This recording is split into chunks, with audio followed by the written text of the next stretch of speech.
first speaker is Laura Calderon. Not before George. I mean, not after George.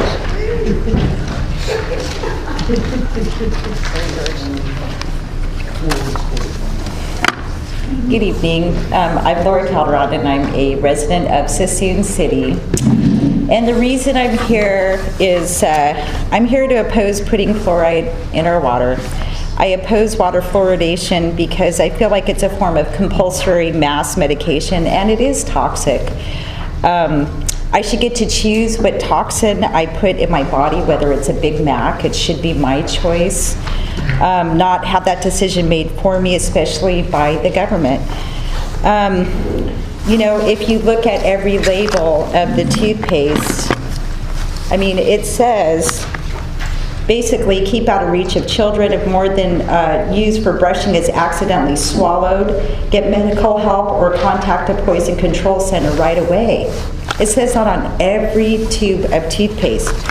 So why do they say all that? Water suppliers can't accurately control the exact levels of fluoride that individuals receive, nor monitor their response. And because of all this, why are you going to, because of that, because they can't monitor and tell how much toxicity you might be receiving, are you going to put warning labels on every sink in our homes? Why have other states and countries discontinued fluoride? There's quite a lot of studies that are showing all kinds of problems that are coming out. And there's a lot of cities and states and countries saying no, enough is enough. And so again, I have to ask, why are you trying to do that to us? Why are you trying to poison me? I wouldn't do that to you. So, thank you. Our next speaker is April again.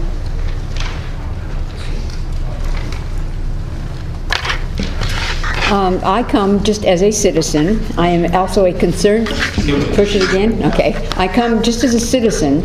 I'm also a concerned mother and grandmother that is continually seeing that people obviously are not getting the point that the fluoride that we have in our water is a poison.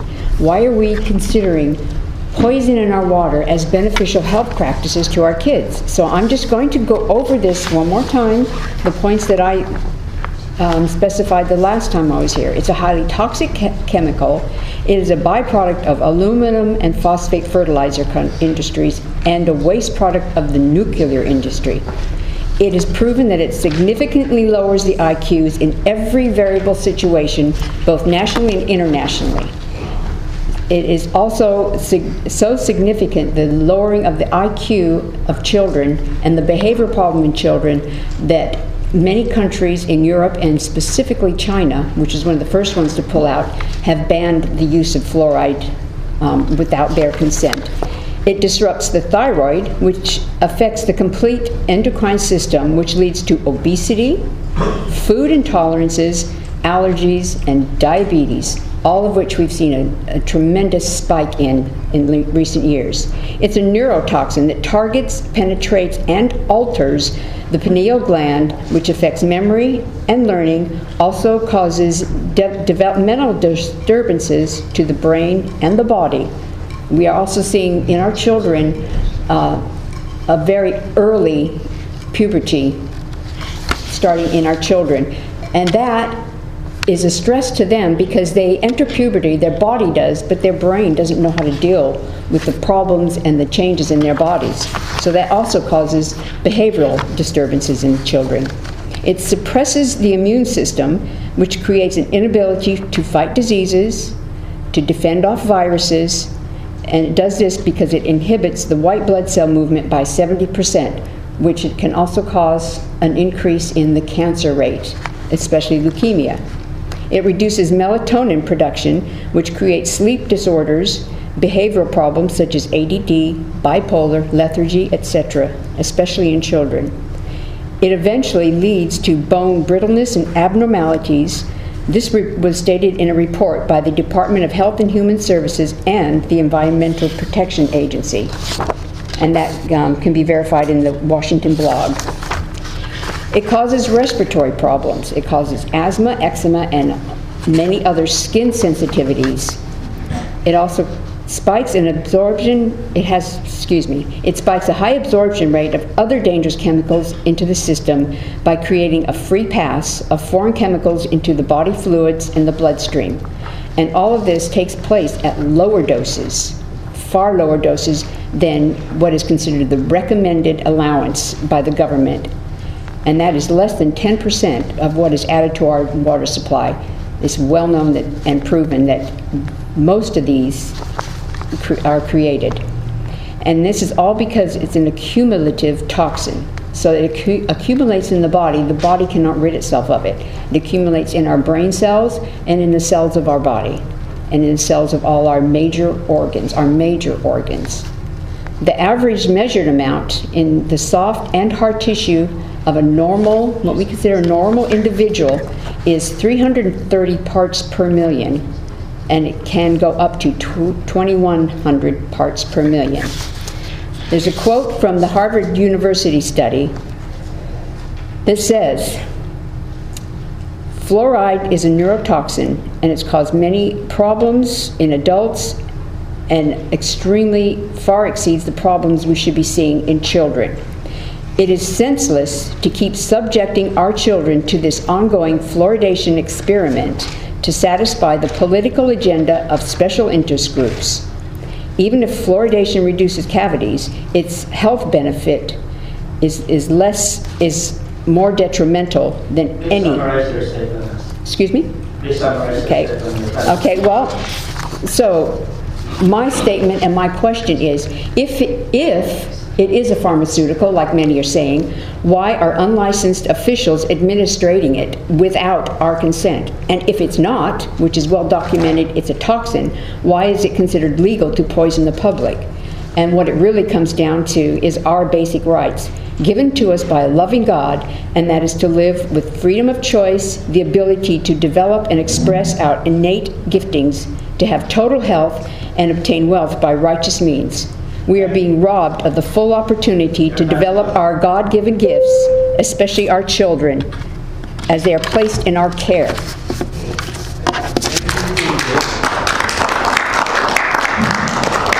Our next speaker is Nancy Lee Lipscher.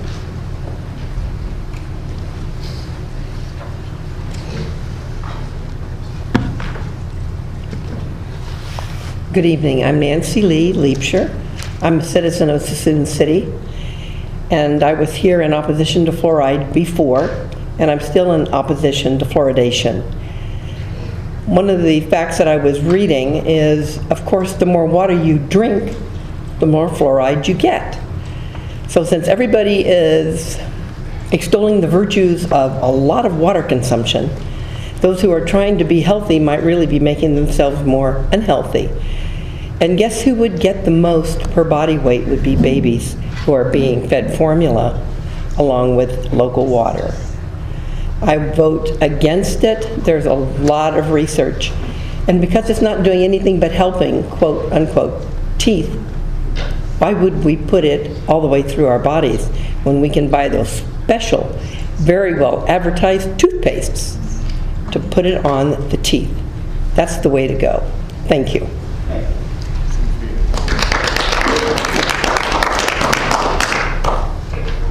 Our next speaker is Lawrence Woods.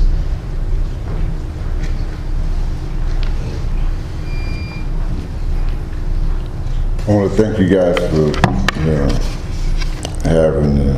giving us the minutes to speak our mind as citizens. They have that right. And some places don't have that right. You know, people do what they want to do. You know, they put whatever they want to put in the foods. I like the idea of redevelopment. I mean, that kept me working for many years. You know, and redevelopment doesn't necessarily mean a good thing.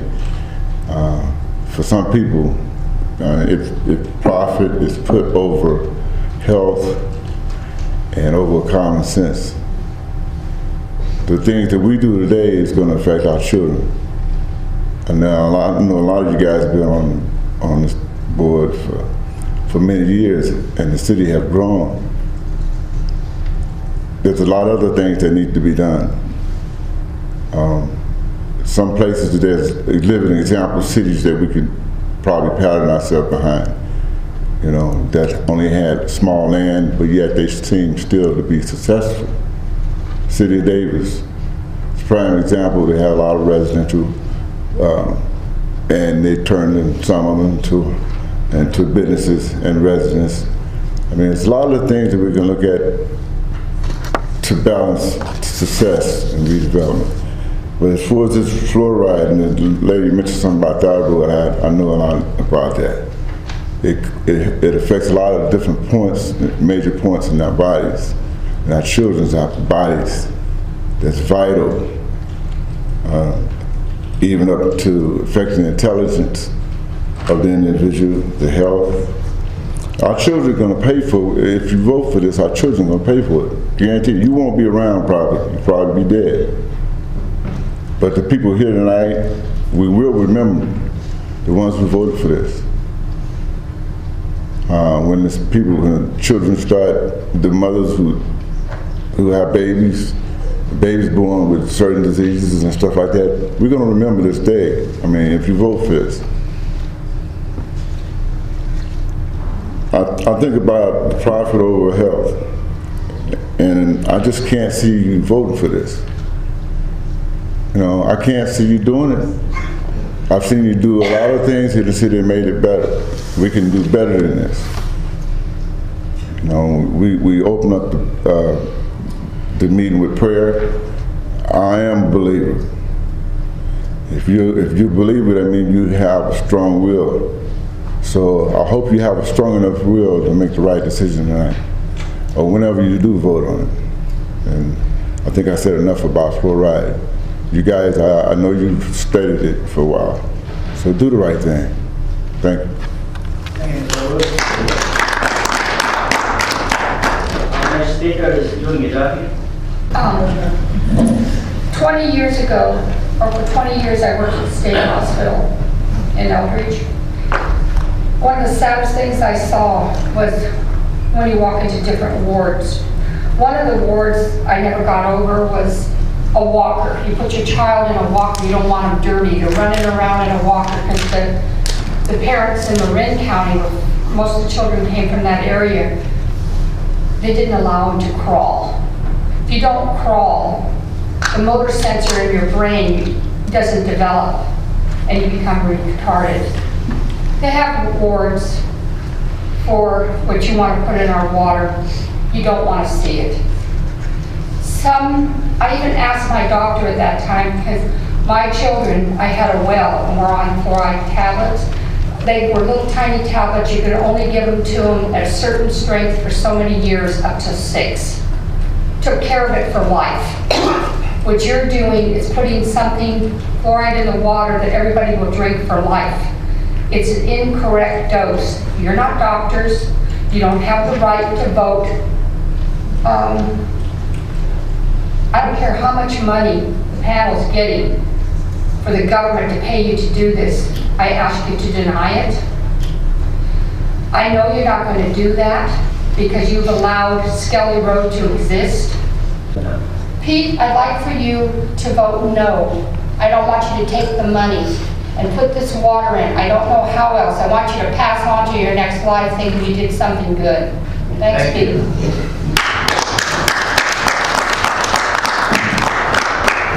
Our next speaker is Mr. George Wayne Jr.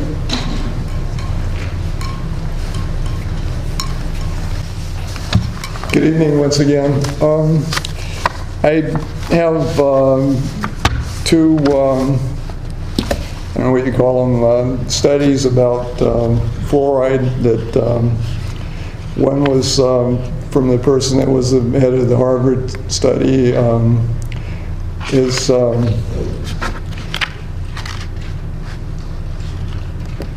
opinion is that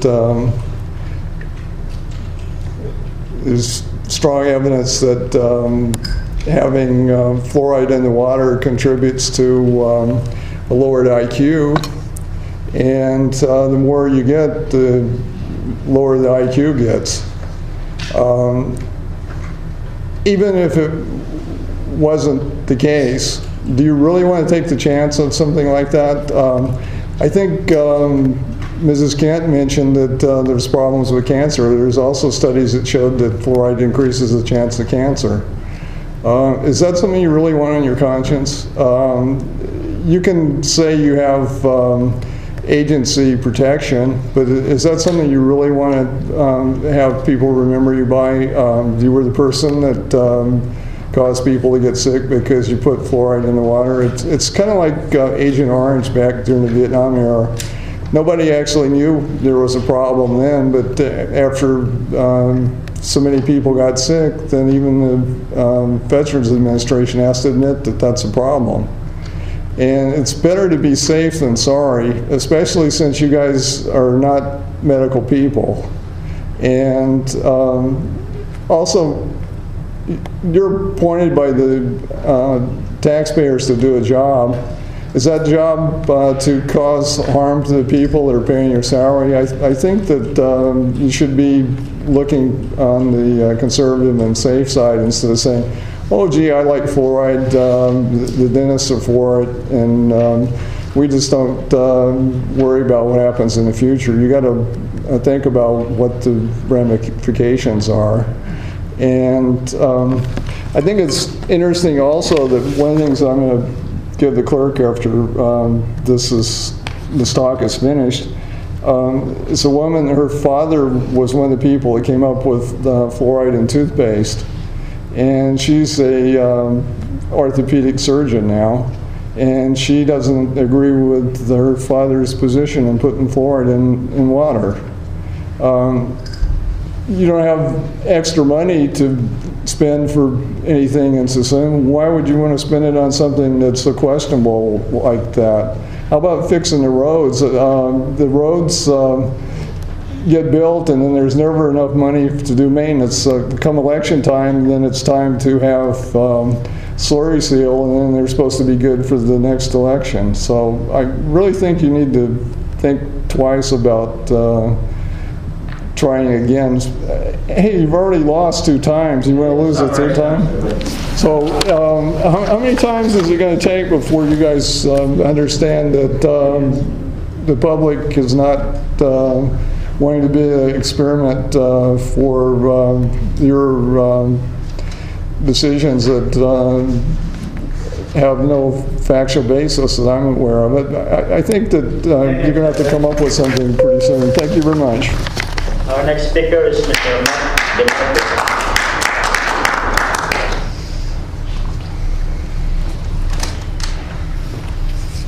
Good evening. There's nothing I can really say in addition to what's already been said, so I won't waste anybody's time. However, here I have a Freedom of Information Act request. And I'll just briefly summarize, as you like to say, Mr. Sanchez. I'll give you a summary of what I'm going to talk about. What I'm asking from you guys is studies with regard to the toxicity of fluoride, actual data on the benefits of fluoride. What is this going to cost the taxpayers? What is this going to cost the city? Are there any other costs to the state? If needed, the state is paying for it? How much in the way of monetary grants that the city might garner if they put fluoride in the local water? In other words, are there monetary incentives for putting fluoride in the water? I ask for the amounts and sources, whether state as such a request under California Freedom of Information Act, etc., etc. I would like the entire process explained on what needs to happen in order for the matter to be enacted by the City Council of Suisun. I want to know what hearings have already been held by the full board and/or subcommittees, as well as votes by them. What is the timeline, and when will the final vote be held according to local rules, etc., etc. So, say again? We're in Alaska. We're in Alaska, Fairbanks. Anyhow, fluoride is a known neurotoxin. Please don't put it in my water and affect myself, my wife, and my 3 beautiful children. Thank you.